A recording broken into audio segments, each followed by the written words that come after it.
How to check your trading history on QU MATIX.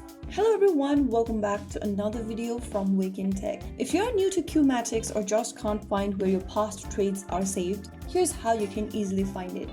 First of all, launch open the QU MATIX application on your device and log into your account. Once you're inside the QU MATIX application's homepage, go ahead and tap on the three horizontal menu button at the top left corner.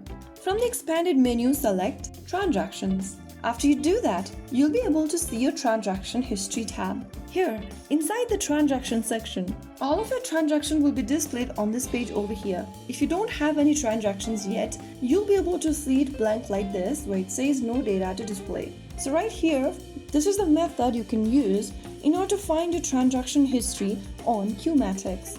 If you found the video helpful, don't forget to like, share and subscribe to our channel. I will see you again in the next video. Thank you for watching.